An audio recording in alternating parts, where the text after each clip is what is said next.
Lévitique 14 poursuit directement la discussion du chapitre précédent sur la maladie et l'impureté, mais avec un changement de ton, du diagnostic et de l'isolement à la purification et à la restauration.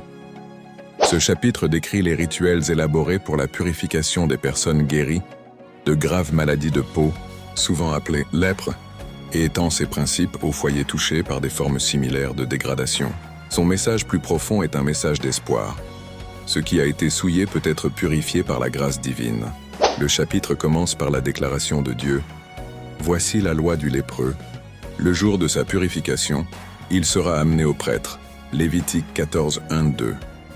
Le prêtre doit sortir du camp pour rencontrer la personne guérie. Symbole puissant de la miséricorde divine, la sainteté s'avançant vers l'impur. Si la guérison est confirmée, un rite remarquable suit. Le prêtre ordonne 2 oiseaux vivants et purs, du bois de cèdre, du fil écarlate et de l'hysope. L'un est tué au-dessus d'eau courante dans un vase en terre.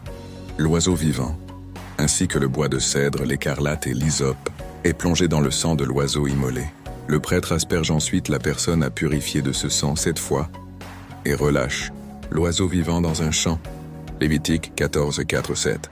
Ce rituel saisissant symbolise à la fois l'expiation et la libération, la mort et une vie nouvelle. L'oiseau immolé représente le pouvoir purificateur du sang et du sacrifice, tandis que l'oiseau relâché symbolise la liberté retrouvée par la miséricorde divine. Le bois de cèdre. Le tissu écarlate et l'hysope, éléments récurrents dans d'autres rites de purification, associent des images de vitalité, de purification et de renouvellement de l'alliance. La personne fraîchement purifiée doit ensuite se laver, se raser et se baigner complètement avant de réintégrer le camp, tout en restant hors de sa tente pendant 7 jours supplémentaires. Lévitique 14, 8, 9. Le 8e jour, elle offre une série de sacrifices. Un sacrifice de culpabilité, un sacrifice pour le péché, un holocauste et une offrande de céréales, symbolisant l'action de grâce, l'expiation et la restauration. Le prêtre applique un peu du sang et de l'huile des offrandes sur l'oreille droite, le pouce et le gros orteil de la personne, symbolisant une écoute renouvelée, un service renouvelé et une marche avec Dieu. Lévitique 14, 14, 18. Même les pauvres sont pris en compte.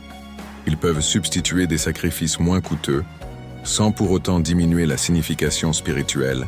Lévitique 14, 21, 22. La seconde moitié du chapitre, Lévitique 14, 33 à 57, aborde la lèpre dans les maisons, décrivant la conduite à tenir lorsque des moisissures se propagent dans les murs.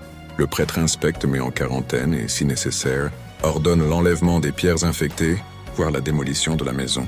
Lorsque la guérison est manifeste, une cérémonie semblable à la